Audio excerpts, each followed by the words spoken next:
వచ్చినా మాట్లాడేవాడు, దుఃఖం వచ్చినా చెప్పుకునేవాడు. కొన్ని వేల కిలోమీటర్లు సాయి నేను తెలంగాణ రాష్ట్రం అంతా కూడా ప్రయాణించాను. ఇంత ఆత్మీయమైనటువంటి అనుబంధం సాయితో ఉండేది.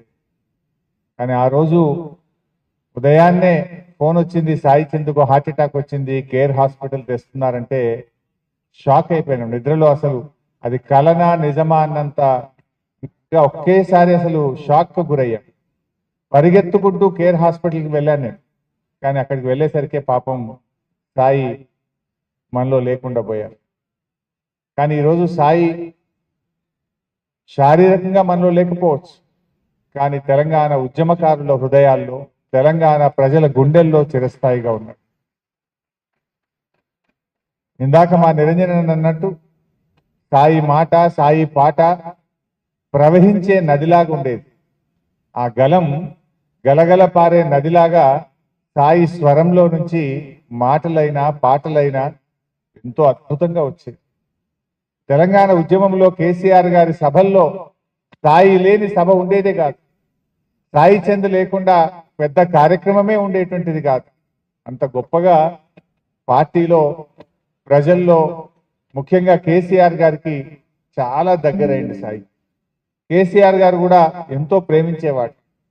ఉద్యమ సమయంలో ఏ పాటలు రాయాలన్నా అటు రసమై బాలకృష్ణ గారు, సాయి చంద్ గారు కేసీఆర్ గారికి కుడి భుజంగా, ఎడమ భుజంగా ఉంటూ ప్రతి పాటలో, ప్రతి మాటలో, ప్రతి సభలో ఇద్దరు కూడా అద్భుతమైనగా మరి ఎంతో చేదోడుగా నిలిచారు.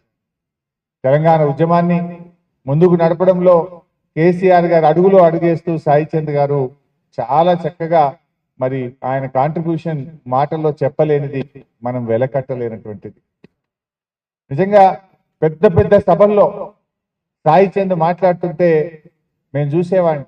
ఇందాక మీరు అందరూ అన్నట్టు ఆ శివుడా అనే పాట పాడితే ముందు కూర్చున్నటువంటి వేల లక్షల మంది కళ్ళల్లో నీళ్లు రాలుతుండేవి. కంటించు రాతి బొమ్మల్లో పాట సాయి పాడుతుంటే అక్కడ కూర్చున్న మహిళలు గాని, పురుషులు గాని కళ్ళలో నుంచి నీళ్లు రాలుతా ఉండేది. పొంగు పెట్టి తుడుచుకునేటువంటి కొన్ని సందర్భాలు చూసి నిజంగా మేము కూడా వేదిక మీద కళ్ళలో నీళ్లు పెట్టుకున్నాం. అంత అద్భుతంగా మరి తెలంగాణ రాష్ట్ర ఏర్పాటులో సాయి కృషి ఎప్పుడు కూడా ఈ ప్రజలు, ఈ ప్రాంతం, ఈ రాష్ట్రం మర్చిపోదు. నిజంగా సాయి ఆయన కళలు ఉండేది. చట్టసభల్లో అడుగు పెట్టాలనే కళ సాయి చందులో ఉండేది.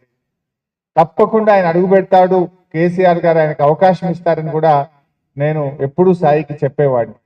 కానీ దురదృష్టం ఈ రకంగా సాయిని వెంటాడుతుందని, మరి ఎంతో నిబద్ధత కలిగిన వాడు, కష్టం చేసేటువంటి వాడు, మరి అది ఎందుకు దేవుడు ఆ రకంగా సాయిని తీసుకుపోయాడో కానీ ఒక గొప్ప నాయకుడిని, ఒక గొప్ప కళాకారుణ్ణి ఇవాళ బీఆర్ఎస్ కుటుంబ మొత్తం కూడా కోల్పోయింది. నిజంగా ఈరోజు సాయి లేని లోటు, మొన్న ఎన్నికల సభలు జరుగుతూ ఉంటే ప్రతి చోట కూడా సాయి చంద్ లేని లోటు కొట్టొచ్చినట్లు కనబడ్డది. అయ్యో సాయి ఉంటే ఎంత బాగుండే, సాయిని ప్రతి సభలో కూడా గుర్తు చేసుకున్న సందర్భాలు ఉన్నాయి. ఏది ఏమైనా సాయి మరి పాపం నిస్వార్థంగా సాయి చంద్ తెలంగాణ ఉద్యమంలో పనిచేసినాడు. తాను నాయకుడు అవుతాడనో, రాష్ట్రం ఎప్పుడు వస్తుందో తెలియని రోజుల్లో కూడా సాయి చంద్ ఈ రాష్ట్రం రావాలి, నా జాతి బాగుపడాలి, నా ప్రజలకు మేలు జరగాలి అని ఆయన ఎంతో నిస్వార్థంగా తెలంగాణ ఉద్యమంలో సాయి చంద్ చాలా కష్టపడి పనిచేస్తున్నారు. మరి అలాంటి సాయి ఈ రోజు మనందరం కూడా ఒక సంవత్సరం అయిందంటే నిజంగా చాలా బాధ కలుగుతా ఉన్నాం, నమ్మలేకపోతా ఉన్నాం. ఇంకా మన పక్కనే సాయి ఉన్నాడా, మనలో సాయి ఉన్నాడా అన్నట్టుగా అనిపిస్తా ఉన్నాం. ఏది ఏమైనా రజనీ సోదరిమణికి, వాళ్ళ పిల్లలకు తప్పకుండా బీఆర్ఎస్ పార్టీ మేమందరం కూడా వెన్ను దన్నుగా ఉంటాం. సాయిని తెచ్చియలేకపోయినా సాయి లేని లోటు రాకుండా ఆ కుటుంబాన్ని చూసుకునే బాధ్యత మాది అని చెప్పి సందర్భంగా మీ అందరికి కూడా తెలియజేస్తూ, మరి ధైర్యంగా ఉండండి. ఎప్పుడు ఏ ఆపద వచ్చినా, ఏ కష్టం వచ్చినా ఒక తోబుట్టుగా, ఒక అన్నగా మీకు మేము ఉంటామని చెప్పి తెలియజేసుకుంటూ అందరికీ నమస్కారం. జై తెలంగాణ, జోహార్ సాయి చంద్.